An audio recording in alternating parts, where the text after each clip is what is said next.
Oi gente, tudo bem com vocês? Vamos para mais uma aula de português aqui do nosso canal.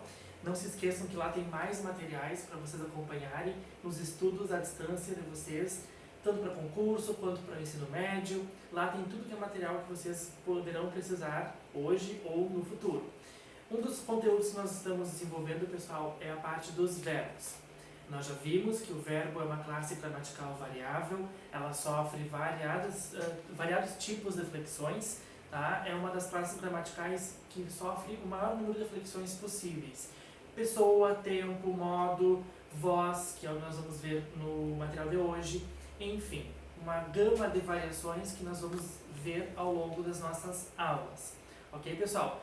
Aqui então no material a gente vai ver a parte de vozes verbais. O que são vozes verbais, pessoal? É o comportamento dos verbos na frase. É como ele vai se comportar ali. Não se esqueçam de que o verbo é o centro da oração. Oração é uma frase que tem verbo. E se tem verbo, esse verbo vai se comportar de alguma maneira. E esse comportamento é o que a gente chama de vozes do verbo, ou vozes verbais, que são três. A voz ativa, a voz passiva e a voz reflexiva. Tá? A voz passiva, vocês estão observando aqui que ela tem uma divisão. Ela pode ser chamada também de voz passiva analítica ou voz passiva sintética. Que aí no exemplo que tem no próximo slide, nós vamos ver que ela vai ter a divisão ali. Nesse exemplo aqui, pessoal, aparece sobre a voz reflexiva, como aparece aqui embaixo. Tá? O que é a voz reflexiva, pessoal? O sujeito ainda pode ser ao mesmo tempo agente e paciente, ou seja, sujeito-agente faz a ação, sujeito-paciente recebe a ação do verbo, tá? Então, por exemplo, aqui, ó, Pedro cortou-se com o caco de vidro, tá? Quem é o sujeito? Pedro. Quem fez a ação de se cortar? O próprio Pedro. E quem sofreu com esta ação? O próprio Pedro.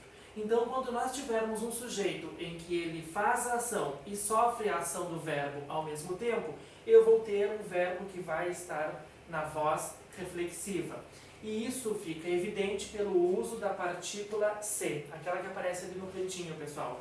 A partícula C, nós já trabalhamos em uma outra videoaula, a partícula C na voz reflexiva vai se chamar pronome reflexivo, que indica ali que o verbo está na voz reflexiva, que é quando o sujeito faz e sofre a ação ao mesmo tempo.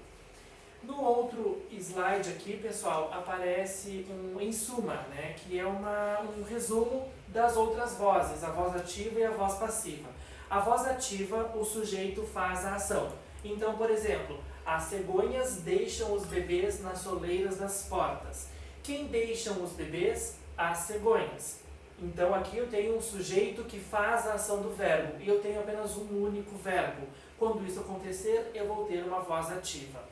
Fazendo a transformação para a voz passiva. Olha só, as cegonhas está aqui, os bebês estão aqui, tá? É um X, como aparece aqui no slide para vocês. Os bebês são deixados pelas cegonhas nas soleiras das portas. Observem, deixam está no tempo presente. São deixados também tem que estar no mesmo tempo verbal. No caso aqui do exemplo, é o tempo presente. E aqui, ó, as cegonhas, que era o meu sujeito, passa a se chamar agente da voz passiva, e os bebês, que era o complemento do verbo, passa a ser o meu sujeito paciente. Então, toda vez que for possível essa transformação, é o que eu vou chamar de transformação da voz ativa para a voz passiva analítica, que é aquela que apresenta dois verbos. Dois verbos, o auxiliar e o verbo principal. O último aqui que aparece para vocês é a voz passiva sintética, que é mais reduzida. Olha só, eu vou pegar o mesmo exemplo de cima aqui, ó. São deixados é uma locução verbal, quando tenho dois verbos, o auxiliar e o principal. Troco por deixam-se. Deixam-se os bebês nas soleiras das portas. Então, pessoal, aqui eu usei novamente a partícula C. Só que nesse caso, o C vai se chamar pronome ou partícula passivadora, porque eu estou me referindo a um verbo na voz passiva sintética. Então, gente, a voz passiva analítica são dois verbos, o auxiliar e o principal, um do lado do outro, e a voz passiva sintética é apenas um verbo acompanhado da partícula, a passivadora C. Então, pessoal, esse em suma aqui é um resuminho, junto com a voz reflexiva que nós vimos anteriormente, das vozes do verbo. Não se esqueçam então, pessoal, as vozes do verbo são os comportamentos que essa classe gramatical pode apresentar no texto, na frase, nos exercícios aí que nós vamos fazer ao longo das aulas.